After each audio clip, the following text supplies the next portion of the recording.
অন্য পথে না যায়, খারাপ রাস্তায় না যায়, তারা যেন কোরআনে হাফেজ হতে পারে। কোরআন হাফেজ হওয়া তো ভাগ্যের বিষয়। আমরা এখানে অনেক উপস্থিত আছি। আমার একটা স্বপ্ন যে এলাকার প্রত্যেকটা ঘরে ঘরে একটা করে হাফেজ হোক। যদি আমি না পারি অন্তত একটা বাড়িতে যেন একটা হাফেজ থাকে, একটা স্বপ্ন নিয়ে আমি কাজ করি।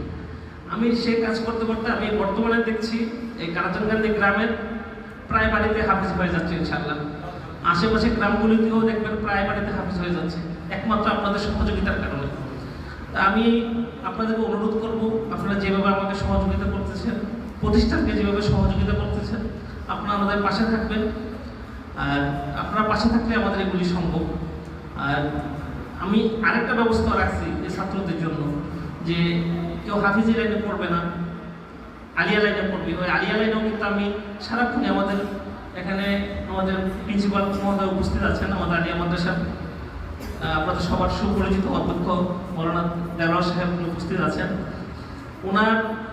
ওনাকেও আমি প্রতিদিন না হলো সপ্তাহে কয়েকবারই সুপারিশ করি, শুধু হুজুর এই ছেলেটা পারতেছে না, তার বাবার টাকা নাই, ছেলেটা যেন পড়াশোনা নষ্ট না হয়।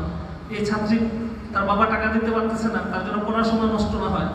আমি সারাদিনই তদবিরের মধ্যে থাকি।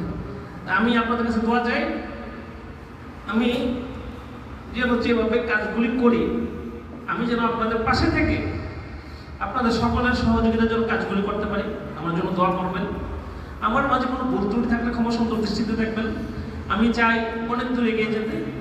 আর হুজুর এখানে উপস্থিত আছেন, হুজুরের বয়ান আমিও শুনছি, আপনারা শুনছেন।